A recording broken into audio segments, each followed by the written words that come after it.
আল্লাহ রাব্বুল আলামিন পবিত্র কুরআনুল কারীমের সূরাতুল কাহফের মধ্যে 9 এবং 10 নম্বর আয়াতে বলছেন, বা'দা আউযু বিল্লাহি মিনাশ শাইতানির রাজীম।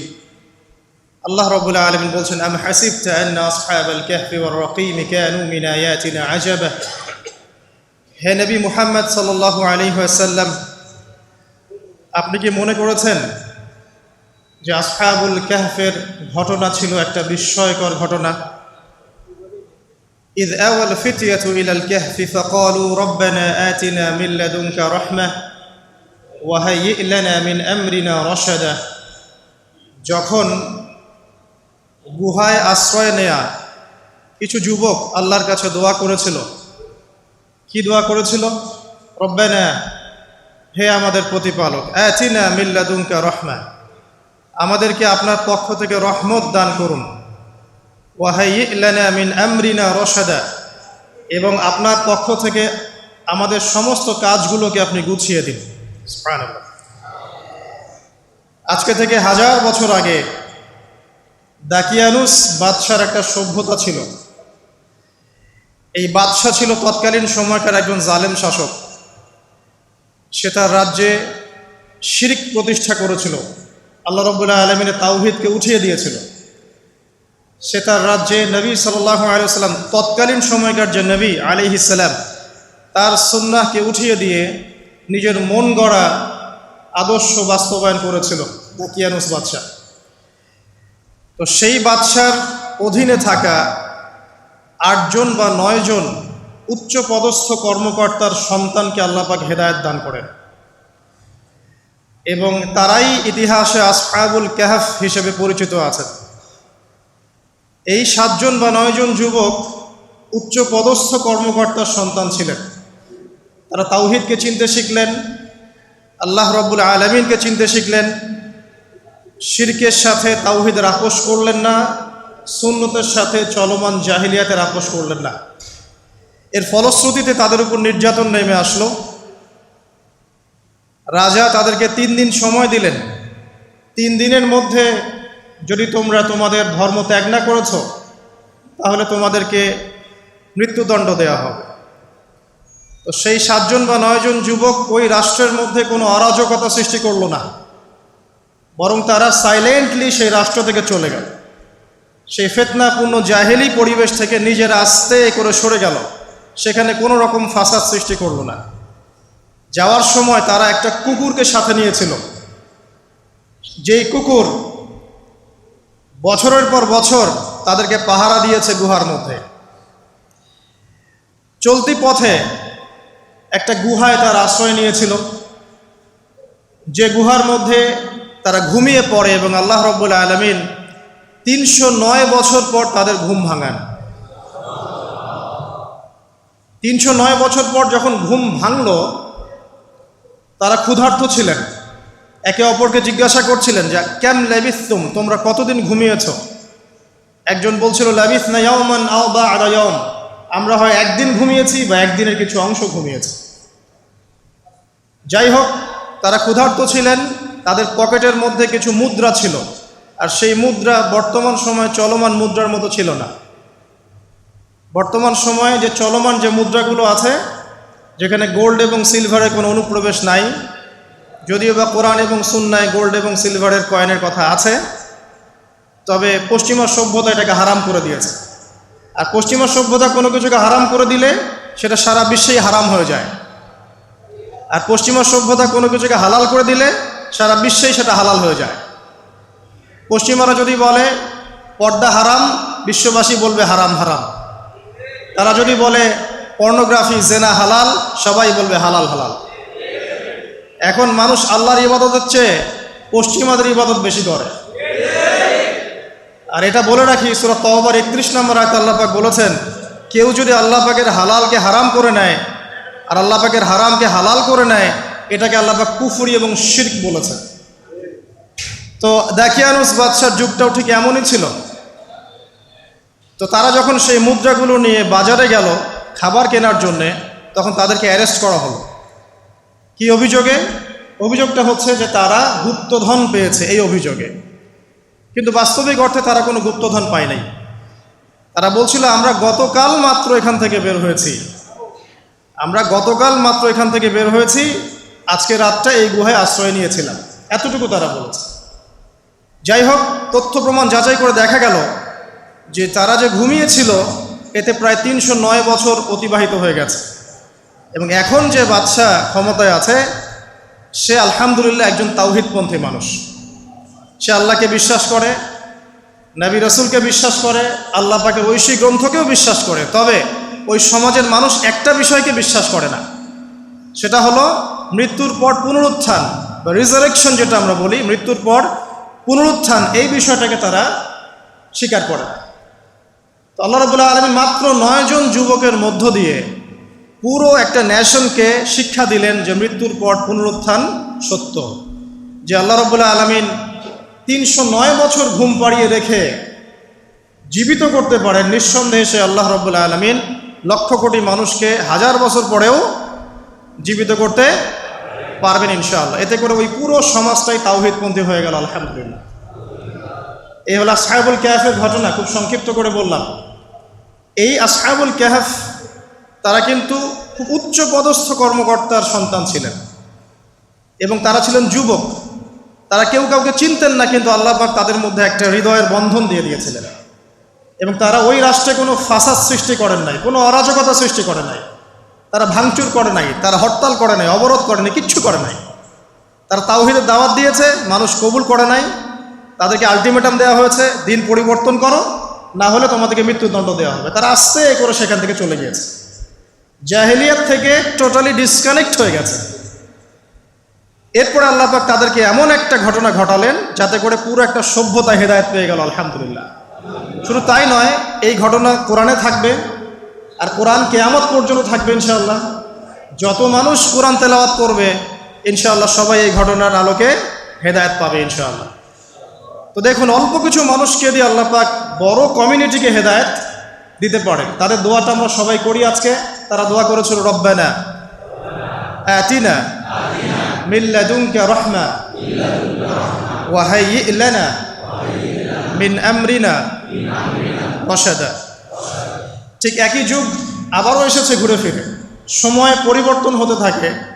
আমরা একটা কথা বলি, ইতিহাস পড়তে গিয়ে পড়াতে গিয়ে, যে হিস্ট্রি রিপিটস ইটসেলফ। আমরা বলি যে ইতিহাস নিজেই নিজের পুনরাবৃত্তি ঘটায়। ঠিক অনুরূপ ঘটনা ঘটেছিল নমরুদের সময়ও। নবী ইব্রাহিম আলাইহিস সালাম তাওহীদপন্থী, নমরুদ তাওহীদপন্থী নয়। সে মনে করে যে সেই হচ্ছে এই পুরো মহাবিশ্বের রব। আল্লাহ রাব্বুল আলামিন ইব্রাহিম আলাইহিস সালামের মাধ্যমে তাকে তাওহীদের দাওয়াত পৌঁছালেন, সে কবুল করল না। আল্লাহ রাব্বুল আলামিন সামান্য যে বলে মশা, ক্ষুদ্র একটা মশা দিয়ে নমরুদকে শেষ করে দিলেন। আল্লাহ পাক সব করতে পারেন। ইতিহাস এভাবেই পুনরাবৃত্তি ঘটিয়েছে আদ এবং সামুদ জাতির ক্ষেত্রেও। আদ জাতির লোকেরা অনেক লম্বা লম্বা ছিল, ফিজিক্যালি অনেক স্ট্রংলি বিল্ট, তারা পাহাড় কেটে বাড়িঘর নির্মাণ করত। সামুদ জাতীয় ঠিক এরকমই ছিল, তারা পাহাড় পর্বত কেটে বাড়ি নির্মাণ করত। আল্লাহ রাব্বুল আলামিন হুদ আলাইহিস সালামকে পাঠালেন, সালেহ আলাইহিস সালামকে পাঠালেন দাওয়াত দেওয়ার জন্য। তারা দাওয়াতি কাজ করলেন, কম দাওয়াত গ্রহণ করলো না। ইল্লা কলিলাম মিনহুম, অল্প কিছু মানুষ ইসলাম কবুল করলো, বাকিরা বেশিরভাগই করলো না। আল্লাহ রাব্বুল আলামিন বিশাল কওমটাকে, যারা বলতো মান আশাদ্দু মিন্না কুওয়া, আমাদের চেয়ে শক্তিশালী আর কে আছে, তারা এই কথা বলতো। কোরআন এই কথা বলছে, কোরআন বলছে তারা বলতো মান আশাদ্দু মিন্না কুওয়া, আমাদের চেয়ে শক্তিশালী আর কে আছে। এখন এই স্লোগানগুলো আমরা ওয়ার্ল্ড অ্যাফেয়ার্স ঘাটলে দেখতে পারি না? বিভিন্ন পরাশক্তি বলছে আমাদের চেয়ে শ্রেষ্ঠ আর শক্তিশালী কে আছে। এই কথাটাই বলেছিল আদ এবং সামুদ জাতি। আল্লাহ পাক এদেরকে এমনভাবে ধ্বংস করেছেন যেন খেজুর গাছ উপড়ে ফেললে যেমন করে পড়ে থাকে, আদ জাতির লোকরা বাড়ির মধ্যে এভাবে পড়েছিল। মাত্র 6 দিন এবং 7 রাতের মধ্যে আল্লাহ পাক আদ জাতিকে ধ্বংস করেছেন। আর সামুদ জাতিকে আল্লাহ পাক ধ্বংস করেছেন বজ্রপাত দিয়ে, প্রচণ্ড বজ্রপাত দিয়ে, মুহূর্তে একটা কম শেষ। আল্লাহ পাক সব করতে পারেন। ইতিহাস এভাবেই পুনরাবৃত্তি ঘটিয়েছে। ফেরাউনের যুগে চলে যান, মূসা আলাইহিস সালাম একই দাওয়াত দিয়েছেন আল্লাহ রাব্বুল আলামিন। আল্লাহ পাকের পক্ষ থেকে তাওহীদ নিয়ে তিনি ফেরাউনকে দাওয়াত দিয়েছেন যে লা ইলাহা ইল্লাল্লাহ, আল্লাহ ছাড়া কোনো ইলাহ নাই। আল্লাহ রাব্বুল আলামিন চিরঞ্জীব, চিরস্থায়ী, তার কাছে আত্মসমর্পণ করো। ফেরাউন বলেছিল আনা রব্বুকুমুল আ'লা, আমি তোমাদের মহান রব।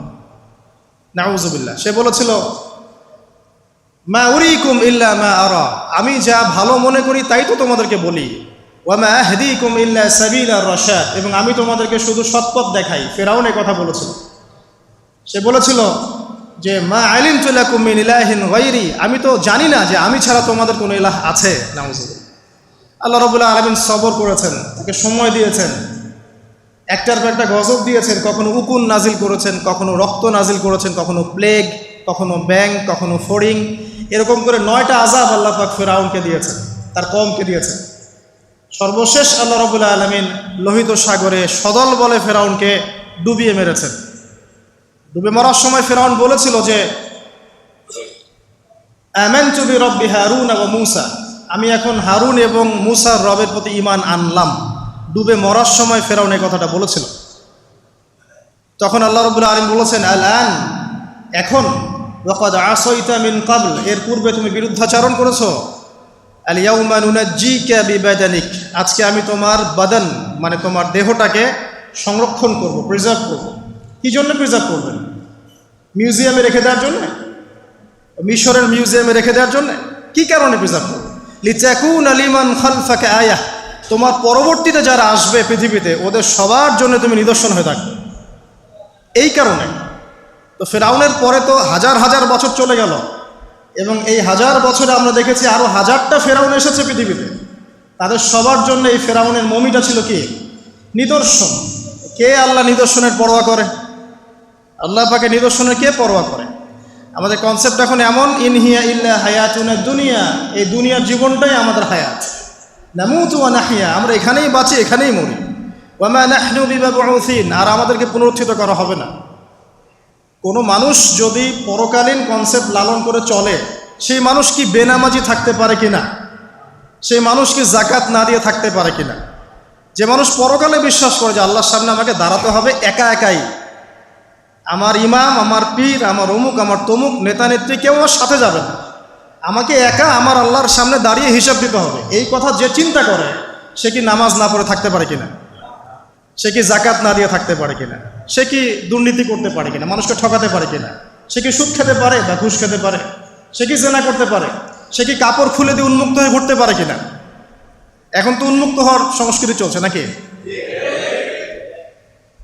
ইবলিস যখন আদম আলাইহিস সালাম এবং হাওয়া আলাইহিস সালাম তাদেরকে যখন জান্নাত থেকে বের করিয়ে দেয়, প্রলোভন দিয়েছিল, মিথ্যা প্রলোভন, যে হাল আদুল্লুকুম, হে আদম এবং হাওয়া, আমি কি তোমাদেরকে জানিয়ে দিব, আলা শাজারাতিল খুলদি ওয়া মুলকিন লা ইয়াবলা, হে আদম এবং হাওয়া, আমি কি তোমাদেরকে জানিয়ে দিব এমন একটা গাছের ব্যাপারে যেই গাছের ফল খেলে পরে তোমরা চিরস্থায়ী হয়ে যাবে এবং কোনোদিন মরবে না।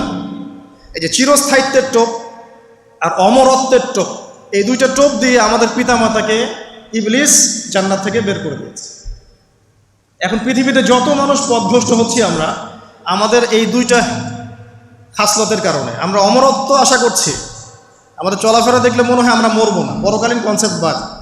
একটা হচ্ছে চিরস্থায়িত্বের টোপ, ক্ষমতা, যে ক্ষমতার দাপট, এই দুটো আমাদেরকে কিন্তু পথভ্রষ্ট করছে। ঠিক একই অস্ত্র ছিল ইবলিসের।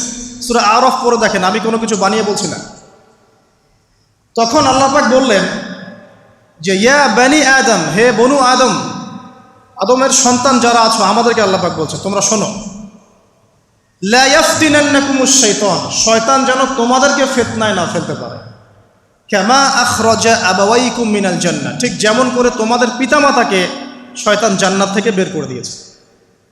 যেহেতু আমাদের পিতা আর মাতাকে শয়তান জান্নাত থেকে বের করে দিয়েছে, আল্লাহ পাক এই আদমের সন্তানদেরকে বলছেন তোমরা সতর্ক থেকো, তোমাদেরকে যেন শয়তান জান্নাত থেকে যেভাবে বের করেছিল তোমার পিতামাতাকে, এমন করতে না পারে। আর কি করতে না পারে? ইয়ানজিউ আনহুমা লিবাসাহুমা লিউরিয়াহুমা মিন সাওআতিহিমা, পড়ে দেখেন সূরা আরফ।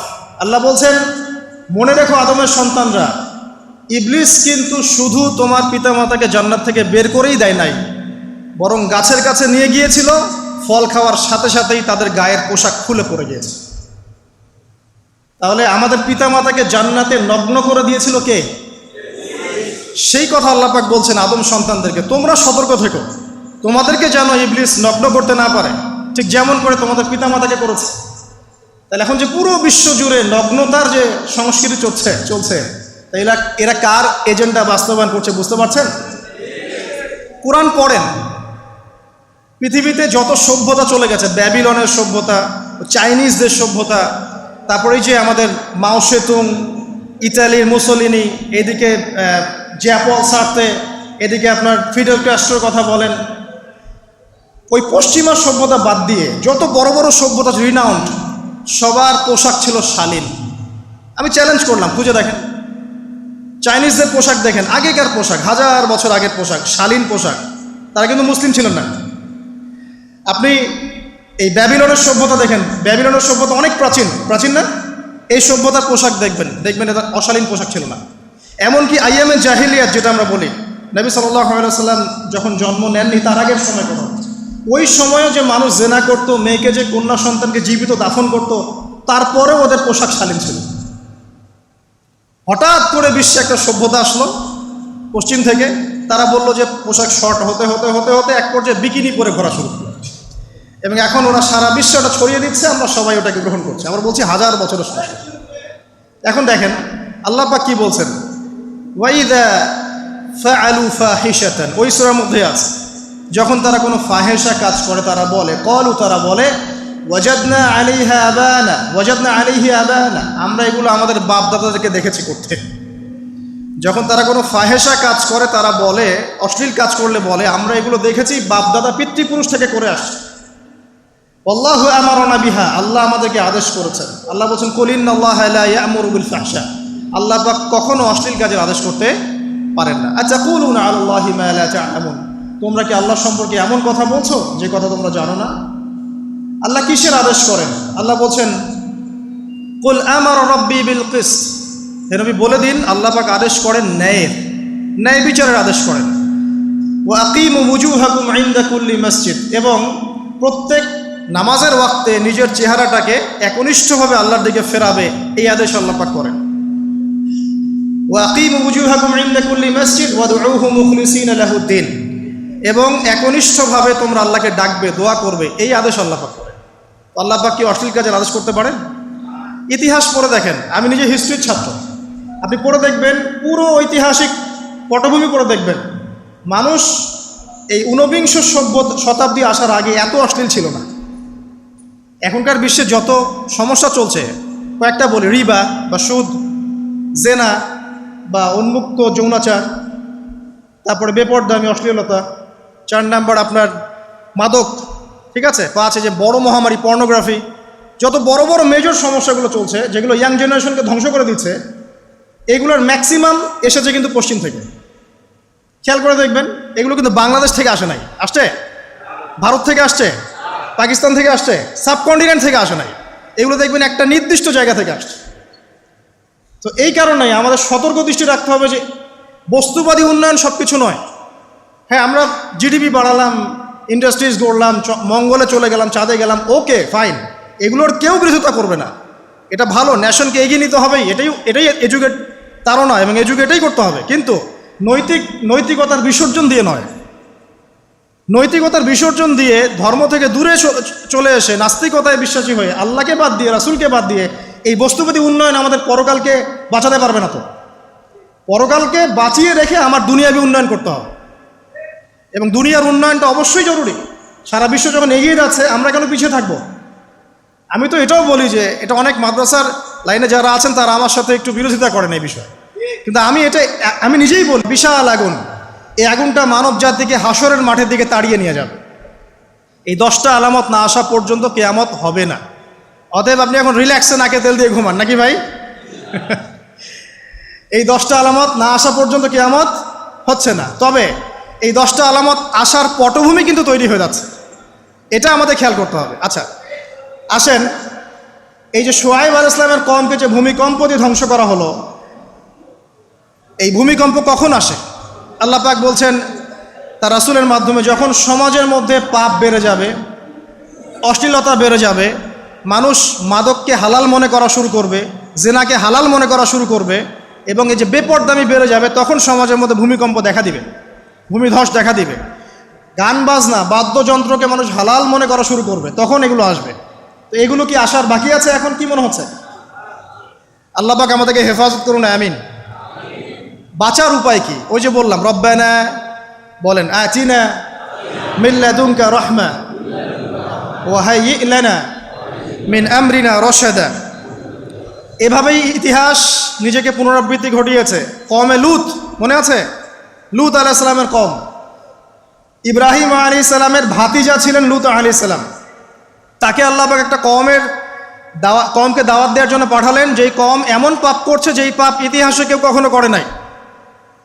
ওই কওমের আগ পর্যন্ত পৃথিবীতে কেউই এই পাপটা কখনো করে নাই। কি পাপ? কে বলতে পারবেন? সমকামিতা। কি পাপ? সমকামিতা। এখন তো অ্যাভেলেবল দেখছি আমরা, এখন আর অ্যাভেলেবল দেখছি না, ছেলে ছেলে বিয়ে করছে, মেয়ে মেয়ে বিয়ে করছে। এবং বড় বড় কান্ট্রিজ যেগুলো আছে আপনার আমেরিকা, ব্রিটেন, অস্ট্রেলিয়া, কানাডা, সব জায়গায় এগুলো হালাল। এগুলো হালাল। স্বাধীনতা, বাক স্বাধীনতা। আর আপনি চাইলে একটা মেয়েকেও বিয়ে করতে পারেন, ছেলেকেও করতে পারেন। আবার কোরআনে বলেছে ছেলে ছেলে সমকামীর কথা, কিন্তু এই যুগে এসে আমরা দেখছি মেয়ে মেয়েও সমকামী। সুবহানাল্লাহ। এবং এটা আমাদের দেশে ছড়িয়ে পড়ছে। এটা কিন্তু অ্যালার্মিং একটা বিষয়। আমরা সবাই বাইরে ভালো মানুষের মুখোশ ধরে আছে ঠিকই, কিন্তু ভিতরে ভিতরে সমাজ এগুলো চলছে। এগুলোকে যদি এখনই আমরা এটাকে ডিফেন্ড করতে না পারি তাহলে কিন্তু সমস্যা। আগামীতে দেখা যাবে যে আমাদের পরিবারের মধ্যে এগুলো ঢুকে যাচ্ছে, নাউজুবিল্লাহ। এখনকার জরিপ বলছে যে 20 থেকে 30 জন মানুষের মধ্যে একজন মনে করে যে সমকামিতা ভালো জিনিস বা এটা একটা স্বাধীনতা। আপনি কেমব্রিজ অক্সফোর্ডের ডিকশনারি ঘাটলে দেখবেন সেখানে আগে বলা হতো যে এটা একটা মানসিক রোগ। আপনি 10 বছর আগের ডাটা দেখেন আর 10 বছর পরের ডাটা দেখেন, এখন আপনাকে বলা হবে এটা একটা বাক স্বাধীনতা। আগে বলা হতো মানসিক রোগ। তো এই কওম ছিল কওমে লূত। আল্লাহ পাক এদেরকে এমনভাবে ধ্বংস করেছেন যেভাবে পৃথিবীতে কোনো কওমকে আল্লাহ পাক ধ্বংস করেন না, কাউকে না। কিভাবে? আল্লাহ পাক 2 জন ফেরেশতা পাঠিয়েছিলেন, জিবরাইল আলাইহিস সালাম এবং মিকাইল আলাইহিস সালাম। তাদেরকে সুন্দর যুবকের আকৃতিতে পাঠিয়েছেন, সুন্দর সুন্দর যুবক। ধর্ষকের কোনো ধর্ম নাই, সে হিন্দু মুসলিম নাকি বৌদ্ধ খ্রিস্টান না আলেম জালেম, এগুলো ধর্ম দেখার সময় নাই। আল্লাহ পাক বলেছেন তার রাসূলের মাধ্যমে ধর্ষণ হলেই প্রকাশ্যে মৃত্যুদণ্ড দিয়ে দিবে, যেই হোক, সে যেই হোক, সে যেই হোক না, ওর কোনো ধর্ম নাই। সে একজন আলেম দাড়িওয়ালা মানুষও যদি হয় তাকেও এই কাজ করতে হবে। তো চোরের কোনো ধর্ম আছে? ডাকাতের কোনো ধর্ম আছে? তো মিডিয়া আবার টেকনিক্যালি দেখবেন ওইটাকে হাইলাইট করবে বেশি, বিকজ এখানে একটা সুযোগ আছে ইসলামকে ডমিনেট করার জন্য। কিন্তু সেম ঘটনা কিন্তু অনেক বড় বড় সেকুলার প্রতিষ্ঠানে ঘটেছে, ওগুলো কিন্তু আমরা হাইলাইট করতে দেখি না। এটা আমরা বুঝি ইন্টেনশনটা কি। তবে এখানে একটা বিষয় ক্লিয়ার করতে হবে যে পাপ পাপী যেই করুক তাকেই শাস্তির আওতায় আনতে হবে। আল্লাহ পাক তৌফিক এনায়েত করুন বোঝার। এখন এমন একটা সময় চলছে বাচ্চারাও এগুলো থেকে নিরাপদ না। 5 বছরের মেয়ে, 7 বছরের মেয়ে, কয়দিন আগে দেখলাম যে 2 বছরের মেয়ে, নাউজুবিল্লাহ, তার সাথেও নাকি এরকম ঘটনা ঘটেছে, এবং উত্তরবঙ্গেরই ঘটনা এগুলা। আর এগুলো শহরের চেয়ে এখন গ্রামে বেশি হচ্ছে। কারণ কি জানেন? গ্রামে তো আগে মানুষ এই উন্মুক্ত পোশাক আশাক দেখতো না খুব বেশি। এখন যখন পর্ন চলে আসছে হাতে, বাসায় সব এগুলো দেখছে, তখন গ্রামে দেখবেন ধর্ষণ বাড়ছে না? এটা নিয়ে আমি আলাদা লেকচার দিয়েছি যে কতগুলো ধর্ষণ হয়েছে এই পর্যন্ত। এই বছরই লাস্ট এই বছরই দেখবেন রিপোর্টেড 1337টা রেপের ঘটনা ঘটেছে এই বাংলাদেশেই। অ্যালার্মিং বিষয়। আর আমেরিকাতে প্রতি 6 জনে 1 জন রেপ হয়, আর রেপের রাজধানী হচ্ছে সাউথ আফ্রিকা, ওখানে প্রতি 3 জনে 1 জন রেপ হয়। তো এগুলো কিভাবে হচ্ছে? Only because of pornography. এটা যদি এখনও বন্ধ করতে না পারা যায়, আগামী ভবিষ্যৎ খুব খারাপ হবে। যেখানে সেখানে মানুষ জেনা করবে, যাকে তাকে রেপ করবে, দেখে নিয়েন। বিকজ এটা ভিতর থেকে মানুষকে পশু বানিয়ে দিচ্ছে। আমরা জানি এর পিছনে একটা বড় ইন্ডাস্ট্রি কাজ করে, যারা সারা বিশ্বে প্রায় $98 বিলিয়ন ব্যবসা করে পর্ন দিয়ে। শুধু আমেরিকায় ব্যবসা করে $12 বিলিয়ন সারা বিশ্বে। $12 বিলিয়ন বোঝেন? $1 বিলিয়ন কত কোটি বোঝেন? $100 কোটি। বিশাল একটা ইন্ডাস্ট্রি আছে, এর পিছনে টাকা কাজ করে, টাকা, অনলি টাকা। আর এখানে যা দেখানো হয় সবই ফেক, এগুলো কোনোটাই সত্য না। এটা শুধু একটা অভিনয়, আর কিচ্ছু না। তো এটা দিয়ে পুরো স্পেশালি মুসলিম যুবকদের ভিতরে এমন একটা পশুত্ব ঢুকে দেওয়া হয়েছে যে জেনা, ধর্ষণ, বেহায়াপন এগুলো বাড়তেই আছে দিন দিন।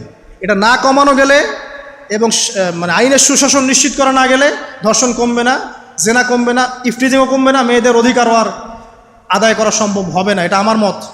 বাকিটা আপনারা ভেবে দেখেন। আপনারা অনেক বিজ্ঞ মানুষ আছেন, ভেবে দেখেন কি করলে এগুলো কমবে। যদি না ভাবি আল্লাহ পাক কি করবেন জানেন? একটা হাদিস বলি খালি। জাইনাব বিনতে জাহাশ রাদিয়াল্লাহু আনহা তিনি বলছেন, ইয়া রাসূলুল্লাহ সাল্লাল্লাহু আলাইহি ওয়াসাল্লাম, আনুহলিকু ওয়া ফিনা সালিহুন, আমাদের মধ্যে সৎ লোক থাকা অবস্থাতেও কি আমরা ধ্বংস হয়ে যাব? আমাদের মধ্যে সৎ যে অনেক ব্যক্তি আছে তারা থাকলেও কি আমরা ধ্বংস হয়ে যাব? নবীজি বলছেন, নাআম, হ্যাঁ তোমরা ধ্বংস হবে। ইযা কাসরাতিল খাবাস, যখন নোংরামি, অশ্লীলতা, বেহায়াপনা বাড়তে থাকবে, আলেম জালেম সব ধ্বংস হয়ে যাবে। তা আমরা আমাদের স্বার্থেই কথাগুলো বলবো, কারণ আমরা যদি এগুলোকে প্রতিহত করতে না পারি তাহলে আমাদের বাড়িতেও এই ফিতনা ঢুকে আসবে। আসবে না? আসবে। দেখে নিয়েন, আল্লাহ পাক বোঝার তৌফিক এনায়েত করুন, আমিন। তো কওমে লূতকে আল্লাহ পাক কি করেছেন? সুন্দর বালকের রূপে এই জিবরাইল আর মিকাইল আলাইহিস সালামকে পাঠিয়েছেন। এখন লূতের লোকরা বলছে যে তোমার ঘরে যে মেহমান দুজন এসেছে ওদেরকে আমাদেরকে দাও। নাউজুবিল্লাহ, বুঝতে পারেন নাই? তোমার ঘরে যে দুজন মেহমান এসেছে ওই দুজন মেহমানকে নিতে এসেছে। লূত আলাইহিস সালাম বলছেন যে আমার হাউলাই বানাতিন কুনতুম ফাইলিন, তোমাদের যদি বিয়ে করার ইচ্ছা থাকে, আমার মেয়েরা আছে তাদেরকে বিয়ে করা প্রয়োজনে। একজন নবী তার মেয়েকে বিয়ে দিতে যাচ্ছেন, তাও তোমরা এই পথে যেও না। তখন এই কওমে লূতের লোকরা বলছে, তুমি খুব ভালো করে জানো হে লূত আমরা কি জন্য এসেছি। তখন তিনি বলছেন, আলাইসা মিনকুম রাজুলুন রশিদ, তোমাদের মধ্যে কি একজনও ভালো মানুষ নাই? এরপরে আল্লাহর আযাব আসলো। লূত আলাইহিস সালাম এবং তার স্ত্রী চলে যাচ্ছেন। তার স্ত্রী কিন্তু আবার ঈমানদার ছিলেন না, সে পিছনে ফিরে বারবার দেখছে। নূহ আলাইহিস সালামের স্ত্রী যেমন ঈমানদার ছিলেন না, লূত আলাইহিস সালামের স্ত্রীও তেমনি ঈমানদার ছিলেন না। নবীর স্ত্রী হওয়া সত্ত্বেও তারা কিন্তু জাহান্নামে যাবে, নাউজুবিল্লাহ। তো এই লূতকে ধ্বংস করলেন আল্লাহ পাক, কওমে লূতকে এভাবে ফেরেশতার পাখা দিয়ে ওই পুরো জায়গাটাকে উঠিয়ে নিয়ে মাটিতে আবার ধসিয়ে দেওয়া হয়েছে। এই জায়গাটা এখন নিদর্শন হয়ে আছে। জর্ডানের পাশে দেখবেন ওই যে ডেড সি, একটা মৃত সাগর আছে না, ওইটা ছিল সেই জায়গা। এখানে সাদুম গোত্র থাকতো। সাদুম, এই কওমের নাম ছিল সাদুম। এরা সমকামী ছিল। এখন আপনার জন্য আমার নসিহত হচ্ছে, নবী সাল্লাল্লাহু আলাইহি ওয়াসাল্লাম বলেছেন, আমি শেষ জামানায় আমার উম্মতের উপর কিছু বিষয় ভয় করি যে এগুলো আমার উম্মতের মধ্যে ঢুকে যাবে, আমি আশঙ্কা করি ঢুকে যাবে। কি কি বিষয়? এক নাম্বার, যে আমি আশঙ্কা করি যে আমার উম্মতের মধ্যে মূর্তি পূজা ঢুকে যাবে, মুসলিম কিন্তু স্ট্যাচু ওয়ার্শিপ করবে। দুই, আমি আশঙ্কা করি আমার উম্মতের মধ্যে রিয়া ঢুকে যাবে। রিয়াটা কি? লোক দেখানো আমল। রিয়া কি? লোক দেখানো আমল। আমি আশঙ্কা করি যে আমার উম্মতের মধ্যে সমকামিতা ছড়িয়ে পড়বে। ছড়িয়ে পড়ে নাই? এগুলো নবী সাল্লাল্লাহু আলাইহি ওয়াসাল্লামের আশঙ্কা ছিল। দেখেন সবগুলো এখন বাস্তব হয়ে গেছে। আল্লাহ রাব্বুল আলামিন এই সমকামিতার পাপ থেকে আমাদেরকে হেফাজত করুন, আমিন। এভাবেই ইতিহাস রিপিট হয়েছে। আল্লাহ পাক এদেরকেও ধ্বংস করেছেন। এর আগে আল্লাহ পাক নূহ আলাইহিস সালামের কওমকেও ধ্বংস করেছেন। কি কারণে? তারা এই যে ইয়াগুস, ইয়াউক, নাসর এরকম কিছু স্ট্যাচু ওয়ার্শিপ করত। এক পর্যায়ে আল্লাহ রাব্বুল আলামিন 950 বছর দাওয়াত দিয়েছেন নূহ আলাইহিস সালাম তার কওমকে। 950 বছর দাওয়াত দেওয়ার পরেও তার কওম যখন আল্লাহর আনুগত্য করলো না, আল্লাহ রাব্বুল আলামিন মহাপ্লাবন দিয়ে তাদেরকে ধ্বংস করে দিয়েছে। এভাবেই যুগে যুগে ইতিহাস রিপিট করেছে। আমাদের নবী মুহাম্মদ সাল্লাল্লাহু আলাইহি ওয়াসাল্লামের সময়ও এই হিস্ট্রিটাই ছিল। আবু জাহেল, আবু লাহাব, উতবা, শাইবা যারা ছিল তারা মূলত সমাজটাকে দ্বিখণ্ডিত করে ফেলেছিল, খণ্ডে খণ্ডে ভাগ করে ফেলেছে। ডিভাইড অ্যান্ড রুলের মতো সমাজে সুদ ছড়িয়ে দিয়েছিল, জেনা ছড়িয়ে দিয়েছিল, পরকীয়া ছড়িয়ে দিয়েছে এবং শিরিক ছড়িয়ে দিয়েছে এবং গোত্রীয় হানাহানি চলছিল। এরকম একটা অবস্থায় নবী সাল্লাল্লাহু আলাইহি ওয়াসাল্লাম ওই সমাজের মধ্যে আসেন নবী হিসেবে। এসে মাত্র 23 বছর সময় নিয়েছেন। কত বছর? মাত্র 23 বছর। আমাদের তো সমাজ সংস্কারের শতাব্দী পার হয়ে যাচ্ছে। এক একটা রেভলিউশন দেখবেন শতাব্দী পার হয়ে যাচ্ছে, কিন্তু কোনো আলটিমেট রেজাল্ট নাই। নবী সাল্লাল্লাহু আলাইহি ওয়াসাল্লাম 23 বছর সময় নিয়েছেন, মাত্র 23 বছর। এই 23 বছরে কোরআন এবং হাদিস এই দুটোকে হাতে নিয়ে নবী সাল্লাল্লাহু আলাইহি ওয়াসাল্লাম সমাজের প্রত্যেকটা জাহিলিয়াত উপর থেকে সরিয়ে দেন নাই, শেকড় থেকে উপরে ফেলেছেন।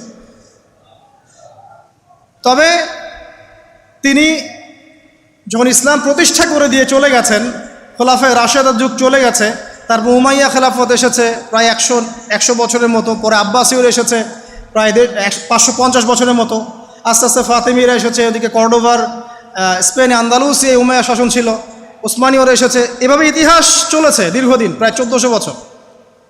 শেষ পর্যায়ে গিয়ে নবী সাল্লাল্লাহু আলাইহি সাল্লাম কিছু ভবিষ্যৎবাণী করে গেছে, যখন শেষ জামানাগুলো আসবে তখন দেখবে তোমরা সমাজে সুদটা ছড়িয়ে পড়বে বেশি, জেনা ছড়িয়ে পড়বে, পর্ন ছড়িয়ে পড়বে। পর্ন কথা তো তিনি বলেন নাই, বলেছেন অশ্লীলতা ছড়িয়ে পড়বে। এখন আমরা বলছি এটা পর্নোগ্রাফি। তিনি আরও বলেছেন সময়গুলো সংক্ষিপ্ত হয়ে আসবে, মানুষের হঠাৎ মৃত্যুর পরিমাণ বেড়ে যাবে, অনেক কিছু বলে গেছেন। দিন চলে যাবে মনে হবে একটা ঘন্টার মতো চলে গেল, বছর চলে যাবে একটা মাসের মতো, মাস যাবে একটা সপ্তাহের মতো। অনেকগুলো সাইন তিনি বলে গেছেন। মুসলিমদের মধ্যে বিভক্তি বাড়তে থাকবে, হত্যা হারাজ বাড়বে। হারাজ, হত্যা মানে হারাজ, মানে একজন ব্যক্তিকে হত্যা করা হবে, সে জানবে না আমাকে কেন হত্যা করা হলো, আর একজন ব্যক্তি হত্যা করবে, সেও বুঝবে না কেন তাকে মারলাম। ফাসাদ বাড়তে থাকবে, উঁচু উঁচু অট্টালিকা নির্মাণের প্রতিযোগিতা বাড়তে থাকবে। হচ্ছে না এগুলো? সমাজে ভালো মন্দের মানদণ্ড উল্টে যাবে, মানুষ সত্যকে মিথ্যা বলবে, মিথ্যাকে সত্য বলবে, মিথ্যাবাদীকে সত্যবাদী বলবে, সত্যবাদীকে মিথ্যাবাদী বলবে, আমানতদারকে খেয়ানতকারী বলবে, খেয়ানতকারীকে আমানতদার বলবে। টোটালি মানদণ্ড উল্টে যাবে। আস্তে আস্তে সিচুয়েশন এমন হতে থাকবে, খারাপ থেকে খারাপ। তবে সোনালী সময় কি আর ফিরবে না? তাহলে সময় কি তাহলে আর ফিরবে না? এভাবেই চলবে সব কিছু? না, এভাবে চলবে না ইনশাআল্লাহ। আল্লাহ রাব্বুল আলামিন তার রাসূলের মাধ্যমে জানিয়েছেন এই সব কিছুই সাময়িক, সব কিছু সাময়িক। ইতিহাস আবার পুনরাবৃত্তি ঘটাবে। ইতিহাস সভ্যতা শুরু হয়েছিল একজন নবী দ্বারা, শেষও হবে আরেকজন নবী দ্বারা ইনশাআল্লাহ তাআলা। সভ্যতা শুরু হয়েছিল আদম আলাইহিস সালামকে দিয়ে, আর শেষ হবে ঈসা ইবনে মারিয়ামের হাতে। শেষ জামানার সবচেয়ে ভাইটাল ক্যারেক্টার হচ্ছেন ঈসা ইবনে মারিয়াম। ইমাম মাহদী নন, ইমাম মাহদী সবচেয়ে ভাইটাল ক্যারেক্টার নন। সবচেয়ে ভাইটাল ক্যারেক্টার হচ্ছে ঈসা ইবনে মারিয়াম। তিনি প্যালেস্টাইন, জেরুজালেম থেকে পুরো ওয়ার্ল্ডে ইসলামিক খেলাফা রিস্টোর করবেন ইনশাআল্লাহ তাআলা। এবং তিনি নতুন কোনো শরীয়ত নিয়ে আসবেন না, নতুন কোনো ধর্ম নিয়ে আসবেন না, বরং তিনি এসে বরং ক্রুশ ভেঙে ফেলবেন। শুয়োরের মাংস যেটা, এটাকে একদম টোটালি হারাম করে ফেলবেন। জিজিয়া যে ট্যাক্সটা আছে এটাকে উঠিয়ে দিবেন। এবং তিনি 40 ইয়ার্স, হাদিসে এসেছে 40 বছর তিনি এই পৃথিবীতে থাকবেন। কত বছর? 40 বছর। ওই সময় সম্পর্কে এমন কথা এসেছে যে জাকাত নেয়ার জন্য একটা মানুষ খুঁজে পাওয়া যাবে না। আসতে কতদিন এটা আমরা বলতে পারবো না, এটা আল্লাহ পাক জানেন, আল্লাহ জানেন। এটা কতদিন এটা আমরা বলতে পারবো না, এটা বলার অধিকারও আমাদের নাই, বিকজ এটা গায়েবের বিষয়। আলামতগুলো আস্তে আস্তে আস্তে আস্তে ওইদিকে যাচ্ছে। এখন তিনি আজকেই আসুন আর কালকেই আসুন, ইমাম মাহদী আজই আসুক আর কালই আসুক, আপনার আমার দায়িত্ব চেঞ্জ হবে না। দায়িত্ব কি চেঞ্জ হবে? খুব সংক্ষেপে 2 মিনিট সময় নিচ্ছি যে আমরা যে কোনো সিচুয়েশনেই আমাদের দায়িত্বটা কি আসবে। 1 নাম্বার কথা হচ্ছে ভাই, যে বড় পরিসরে চিন্তা বাদ দিয়ে আগে ছোট পরিসরে আসেন। নিজের ব্যক্তি জীবনে আগে ইসলাম প্রতিষ্ঠা করেন। নিজে আগে পড়াশোনা করি, দিনের জ্ঞান অর্জন করেন, পড়াশোনা করেন, যে লাইনেই পড়াশোনা করছেন করেন, কিন্তু ইসলামটাকে, ইসলামের ফরজ, ওয়াজিব, সুন্নত, মুস্তাহাবগুলো শেখেন। ডাক্তার, ইঞ্জিনিয়ার হওয়ার কোনো আপত্তি নাই, বড় পলিটিশিয়ান হন, ইকোনমিস্ট হন, কোনো আপত্তি নাই, বাট ইসলামের বেসিক নলেজটা অর্জন না করে মৃত্যুবরণ করেন না আল্লাহর ওয়াস্তে। 2 নাম্বার, কোরআনকে সময় দেন, কোরআনটাকে স্টাডি করেন, হাদিসটা স্টাডি করেন। আল্লাহ পাক তৌফিক দান করুন, আমিন। এরপরে আমল বাড়িয়ে দেন, আমলটা বাড়ায় দেন। এখন সময় থাক 100 বছর আর 500 বছর বা 2 বছর, আমল বাড়ায় দেন। আপনার আমল আপনার সাথেই, কেউ কারো কবরে যাবে না। অতএব আমল বাড়িয়ে দেওয়ার চেষ্টা করি, আল্লাহ পাক তৌফিক দান করুন। আমল বাড়ানোর সবচেয়ে সেরা পদ্ধতি হচ্ছে রাসূল সাল্লাল্লাহু আলাইহি ওয়াসাল্লামের সুন্নাহ মতো জীবন গড়া, নবীর সুন্নাহ মতো জীবন গড়া। প্রত্যেকটা কাজ রাসূল সাল্লাল্লাহু আলাইহি ওয়াসাল্লামের সুন্নাহ মতো করেন, ইনশাআল্লাহ প্রতিটা কাজই নেকি হবে ইনশাআল্লাহ। আর কি বাড়াবো? আদর্শ পরিবার। এটা বারবার আমি একটা কথা বলি যে আদর্শ পরিবারের কোনো বিকল্প নাই। পারিবারিক আদর্শ, পারিবারিক মূল্যবোধ সবচেয়ে বড় শিক্ষা। এই শিক্ষাটা অন্য জায়গায় আপনি পাবেন না। সো পারিবারিক আদর্শটা ঠিক করার চেষ্টা করি আমরা। আমাদের বাচ্চাদের প্রতি সচেতন হই, কার সাথে মিশছে, কি করছে, ওদেরকে ডিভাইস এডিক্টেড হতে দিয়েন না। এত সহজেই স্মার্টফোন ওদের হাতে তুলে দিয়েন না। বাসায় ছোট ছোট মেয়েদের ব্যাপারেও সচেতন হন, তাদের ব্যাপারেও খেয়াল রাখেন, তাদেরকে নিরাপত্তায় রাখেন। পর্দা, এটা তো বলতেই হবে, এটার কোনো বিকল্প নাই। যে যাই বলুক না কেন, আপনার ইজ্জত সম্মান আপনার কাছেই, এর কোনো বিকল্প নাই। রাসূল সাল্লাল্লাহু আলাইহি ওয়াসাল্লাম এবং আল্লাহর বিরুদ্ধাচারণ করে আপনি প্রগতি অর্জন করতে পারবেন না, আপনি উন্নতি অর্জন করতে পারবেন না। পারতে পারেন, সেটা বস্তুবাদী, পরকালে এর কোনো অস্তিত্ব থাকবে না। আর কি করতে পারি আমরা? আমরা হালাল অর্থনীতি সার্চ করতে পারি। হারামে যারা যারা আছি আজকে তওবা করি, আজকের এই লেকচার যাদের কানে যাবে, আমরা দোয়া করি আল্লাহ পাক সবাইকে হারাম রিজিক থেকে ফিরিয়ে নিয়ে আসুন। আমি বারবার একটা কথা বলি ভাই, আপনার আমল নামায় যতটুকু রিজিক আছে এর একটা দানা না খেয়ে আপনি মৃত্যুবরণ করবেন না, আপনার মৌত হবে না। এখন আপনার রিজিকটা আপনি কি অবৈধ পথে চাচ্ছেন না বৈধ পথে চাচ্ছেন, এটা আপনার ডিসিশন। আপনি যদি বৈধ পথে চান ওই পরিমাণ রিজিক আপনাকে খাওয়াবেন আল্লাহ পাক, তারপর মৃত্যুবরণ করবেন। আর যদি অবৈধ পথে চান সেটাই খাওয়াবেন, খাওয়ায় মৃত্যুবরণ করবেন। মানে আপনি ডিসিশন নেন কোন দিকে যাবেন। আর রিজিকের মালিক আল্লাহ আমরা খালি মুখে বলি, মনে কিন্তু বিশ্বাস করি না। মনে যদি বিশ্বাস করতাম তাহলে আমরা কিন্তু কখনো সুদের ধার ধারতাম না, আমরা ঘুষ দুর্নীতি করতাম না। কারণ আমরা করছি কেন? মনে করছি যে আমি এটা করলে রিজিক বাড়বে। আর আপনি যাদের জন্য এই কাজগুলো করছেন, আপনার স্ত্রী, আপনার সন্তান, আপনার পরবর্তী প্রজন্ম, 40 দিন সময় নেবেন আপনাকে ভুলে যেতে। 40 দিন সময় নেবেন আপনাকে ভুলে যেতে, দেখে নিন।